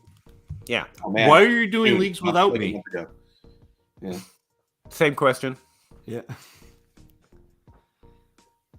What? I said, why are you doing leagues without me? If there's no way Burks falls to the 6 with me in that league. Because you said no when I asked you to join the Trade Addicts League? That's not true. I've never said no to a Trade Addicts League. I said no to didn't ask me. A different league. You're in a Trade Addicts League, Peter. I never said no to a Trade I can Addicts do league. two. I can do two things. Sometimes. John's starting a new league. Looks like the Pigs Leagues, which were a big thing, are ending. And so he's starting another nightmarish setup. It's just in case anyone wants to go tear your hair out for a few years. They're fun. That's my fault, everybody. Yeah. I'm sort of What is that name? Three. I'm trying to figure it's from this Saturday Night Live Celebrity Jeopardy skit. Really? Yeah, with I think it's Jimmy Fallon playing French Stewart. Okay, I'll look that up. Thank you. Is there a best time of year to try to trade for quarterback and Superflex? I have Rodgers and I'm needing to transition. You don't actually need to transition, but what I would say is it's a good idea to frame your year as in there are good times to do certain type of things. What I would not do is think that it's very specific. And you really just got to watch value trends, and it's really dependent on your league. Like I could tell you a time in the middle of the off season, it's best to trade for quarterbacks, but everyone in your league's too busy like playing in the pool that month, and it doesn't mean any difference. So it's best just to watch ADP or follow the Dynasty Grind because we tell you all the truth. Not really, but and just kind of gauge when the news stories have affected or the concern over age has affected people too much. It will never get old that Zach drinks out of mason jars. A clear liquid out of mason jars. It's all I've got, Russ. Having said that, if I was to pick a time of year, it's right as the season ends all the way up to the draft, probably. But it's like you treat it the same way you do anything else. Older players are better to trade for when the season's about to start. You know, it's easier to trade for older players when the points matter. Younger players, it's harder to get them when the points aren't being scored. It's weird though with running backs because that's what I did with my running backs ranks and why I was getting owned online today. It's like I bumped all the young players up strongly in my ranks and got told I was too high on them and I was just a dynasty nerd. And then throughout the offseason, I started raising the older guys like a little earlier, and now I'm too high on the older guys, and I found actually pretty good value doing it that way. Like I would be honored if Rich would take me on as a dynasty nerd. Just saying. 1353912. That's what I have to say to that, Mr. Russ. I want to be famous. Want to be famous? Buy followers, primes, and viewers on mountviewers.com. I just gave him a free promo just to get out of talking about that with you. You realize that? Gavin Grant. You've done worse things than that talking with me. It's fine. Also, never do this. This is a terrible place. I've never been there. I'm just going to say that. Gavin Grant, are you all on the Pittman hype train? I've traded him away in 2 leagues. I didn't know there was is there a Pittman hype train? A little bit. Not right now. Yeah. Honestly, he's kind of just good value. Good. Well, I think people weren't super sold last year. I do think there wasn't Peter too much. I think he's probably more undervalued than overvalued. But I mean, like he's a top 24 wide receiver. Yeah. Like, fine. Like in that 16 to 24 range. And I'm desperate for Brown and Bateman and their top 24 wide receivers. So Pittman has a lot less hype than those guys, to be fair. So yeah. And as far as trading him away, it's for what? Like, he's fine to trade away. If you're getting that value, it's fine. Absolutely. Yeah, you need to be getting top 24 wide receiver value for him now. Oh, absolutely. Joe, lurking by surprise. She says lurking. She's been lurking the whole time. I knew it. I didn't know it. I didn't know it at all. Just watching. No questions. No interactions. Well, you ruined that. Always watching. Just Joe. Do you guys handcuff your running backs if competing or nah? It's not a target of mine. That's my general line. Like, I'm not trying to do it. If it happens in a trade, that's great too. John Ho makes a fairly good point in that if you're competing and you're in your last few weeks and you can't get anyone off the waiver wire and trades have been canceled, you'll be grateful to have your handcuff running back. And that's not too untrue. In general, it's better to try and roster someone else's quote-unquote handcuff. And so, yeah.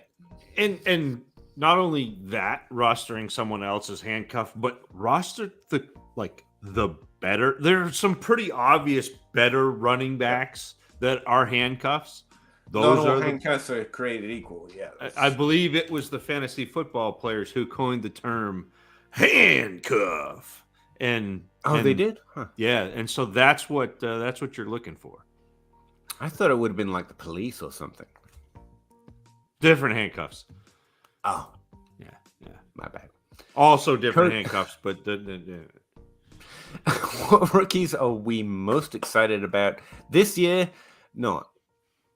Outside the 8 to 10 guy, David Bell. The answer is David Bell. Bell. Oh, yeah, that's right. Justin Ross, absolutely. Yep. I really feel like people are looking at rookies at last year and wondering, man, was that impressive? And I think that's probably the best you can hope for from most rookies this year. Like, if I get a Rashad Bateman season out of David Bell, I will be so ecstatic. Like, that's a great season. That's an amazing season. But this year, it's off season. We're being asked, was Bateman disappointing? It's like, no, that's not disappointing. You didn't live through the Kevin White years, did you? Clearly. That's disappointing. And when most rookies look like Terrence Marshall, that's disappointing. And I will say I've ended up with an awful lot of Tyquan Thornton in the late second, early third, and been pretty happy about it. Question, you got a good point. David Bell. I'm really excited. Honestly, excited to add Trey McBride to my rosters at his current value. I'm really liking that value this year.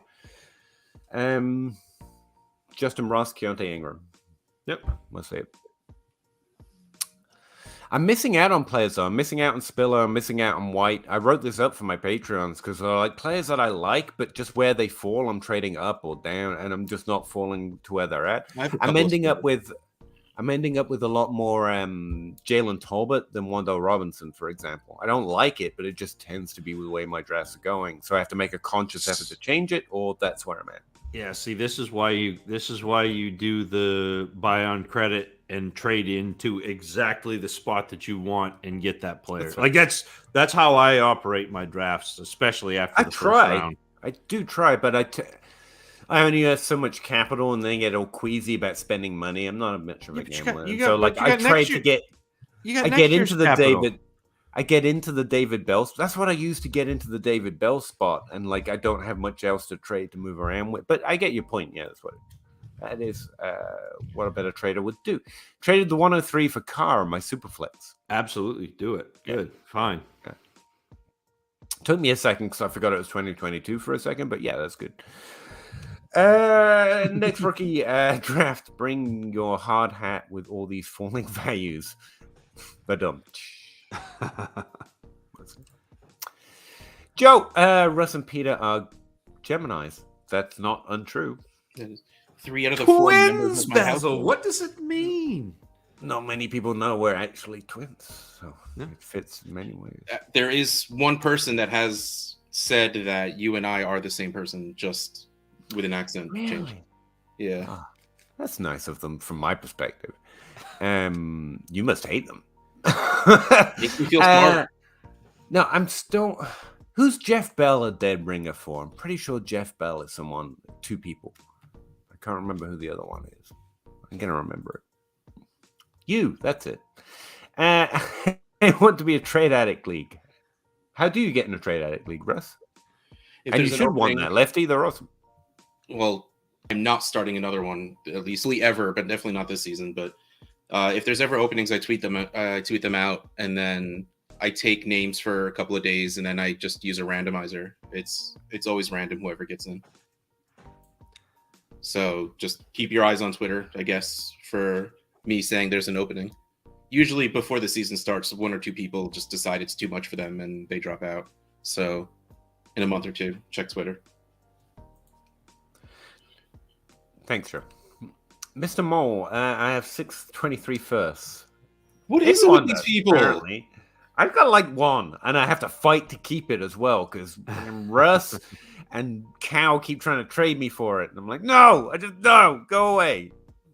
If I listen to them, I'll do it, and I'm not doing it. Has the hype on this class reached its peak? Honestly, it's not. That's the crazy thing. It's probably got a little more room to go.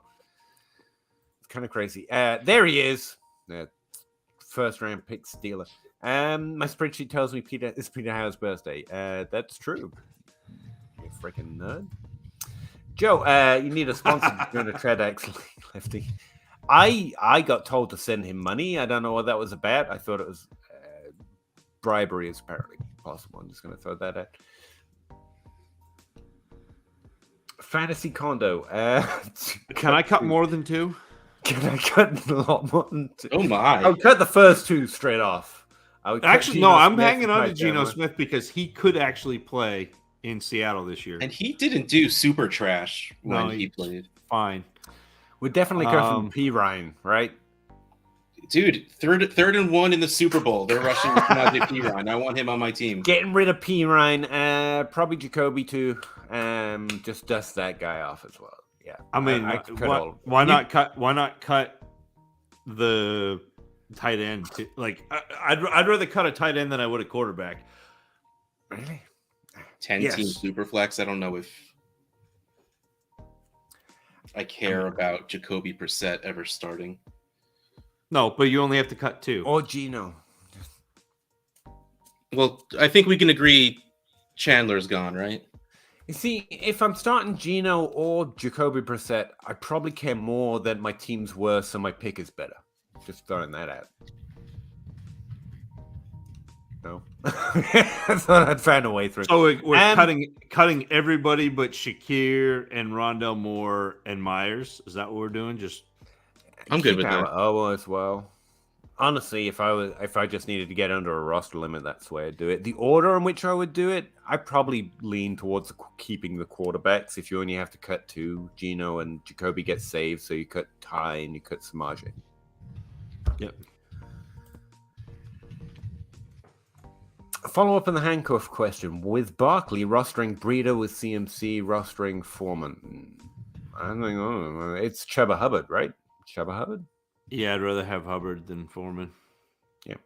Chuba. I was giggling at Chuba. And this is the thing, the only handcuff available is Benny Snell. Like, no. Okay, no. Other people are rostering your handcuffs. It's what they should do. And you don't have to go out your way to do it. I would not go get Benny Snell, though. No. Unless J-Mike would. Maybe. That's They might list everybody, though. And Kentucky guys. Would you guys trade Garrett Wilson and Jahan Dotson to move up to Metcalf? Yes. DK? Yes. Yeah. Even with the bad QB play, yeah.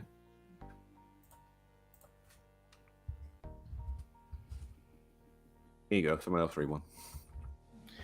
Josh Elliker, 14-team Superflex. Now we're giving DK Metcalf. Get a 23 first, 23 second, and Velus Jones. No. No, I want a little bit more than that. Not Velus Jones.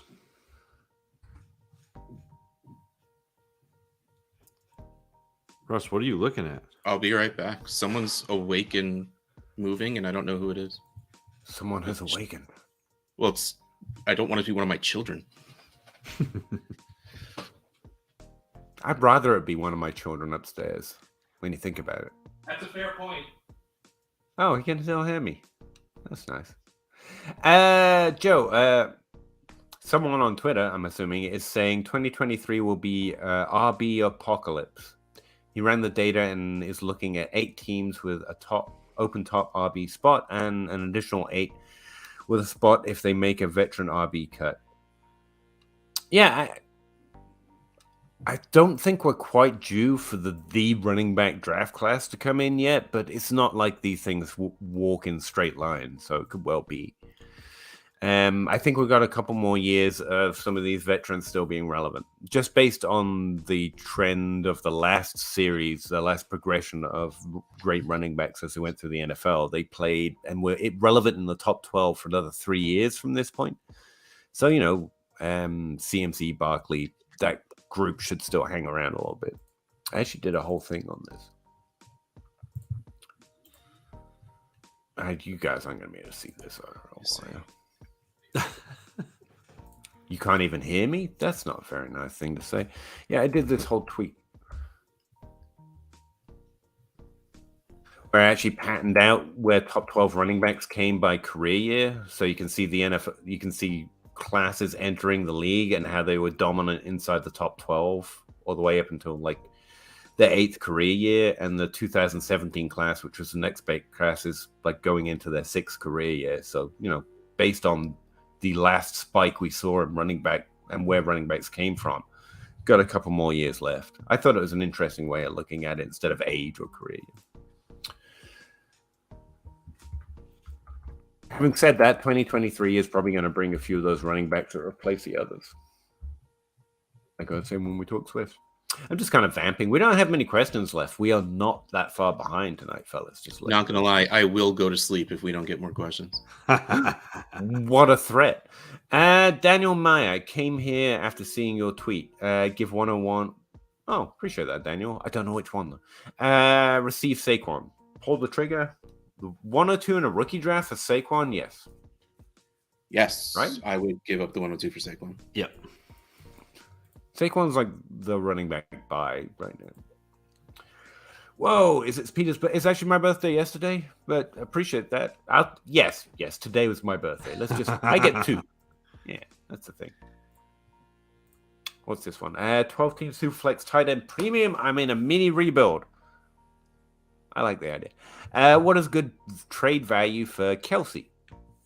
Probably not as good as his points, right? That's a good deal. Should I trade Kelsey for Faramuth, a 23 second and a 24 first? Yes. Yeah, that's actually good value for Kelsey right now. Quietly, Faramuth actually has as good of a shot, you know, just career arc and percentage wise as hitting the top 5 this year as Kyle Pitts. Quietly a pretty decent upside bet for tight end right now. Boo! Happy belated birthday. I appreciate that, Daniel. Thank you very much. Yeah, I sent out a tweet calling people cowards, asking us to ask this question, which usually works, but I usually send it out before we run out because we never run out. So I don't know. You guys got anything you want to talk about, or are we having an early night tonight? That's wild, Peter. Like I don't know what to tell you. I mean, I got to wake up at 5 o'clock, so I don't hate, you know. Yeah, I was just saying, I'm okay with it, but it's wild. I mean, like I mean, we're in the doldrums. I'm not going to blame us too bad, although it is all our fault, and we should feel bad about ourselves. But I will absolutely cry myself to sleep tonight. Tears of absolute failure. Yeah. But yeah, I think we're part way between the draft and the season at this point. And people are like, I would want to see my kids just for a couple weeks before we get to the actual season, right? With all the news just being that horrible. Oh. Yeah. You got a few of those. I have a couple. Yeah, well, and it's also it's also probably like headed toward redraft season too. So yeah, we're waiting to see them. I'm really interested when the redrafters come in. They have some useful insights on what we've all gotten too up in our feels about. It's pretty interesting. Tyler Boyd production this year. See, like that. That's such a redraft question. Dynasty players asking that question. Not a lot. Not a lot. It's not worth anything in Dynasty, which makes him interesting actually, because he can have top 36 upside. You know. Thanks, guys. No problem, Adam. Silence Alarm. Great night, guys. Thanks for the answers. Thank you, Silence. He's giving us permission to leave. That's what I feel like that is. Is something happening somewhere else and we're not invited? Probably, man. You're not looking at the insider group here. We're not invited to many of the after parties. It's the Celtics. It's the Celtics, whoever they're playing. Thanks, Adam. Maybe there's other sports. Never heard that. It's early June. We get it, guys. We still appreciate it. Great content. Thank you, Brandon. It's kind of just, it's not really content at this point. It's just us chatting. Like, it's not like we do a show or we're all up and we have our energies high. We just talk. I like it. But, yeah. Great show as always. Take it easy. Thanks, man. Oh, no one here comes. Oh no, here somebody said, "What's the trade value of Dalvin Cook with Alexander Madison?" And I think it's about the same as Dalvin Cook without Alexander Madison. unless you value walking around going Alexander Madison. Not many people know this, but you can do that whether you roster him or you don't. Sing? No, you can't. No way. No chance. You should try it. Just try. I'm telling you.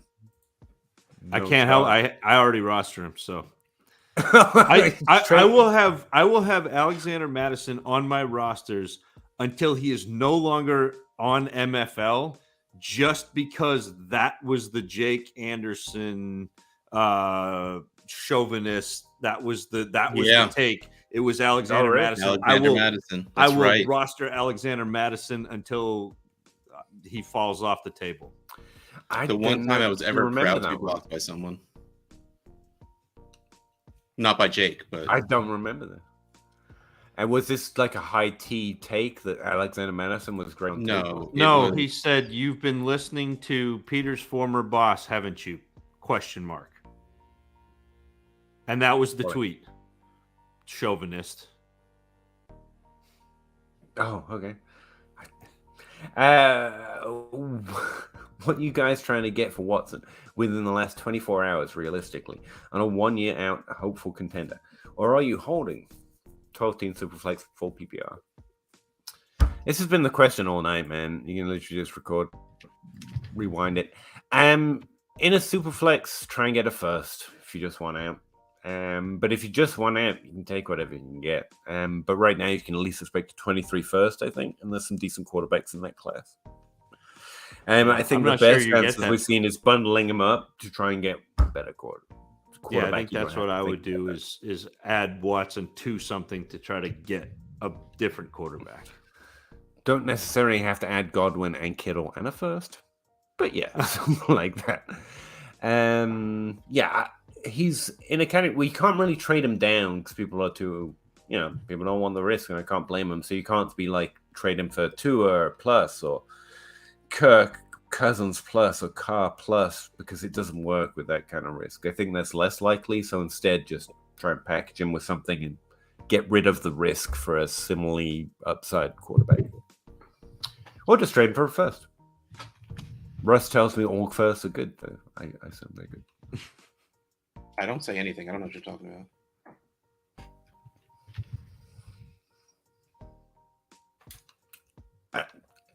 Look over there, Peter.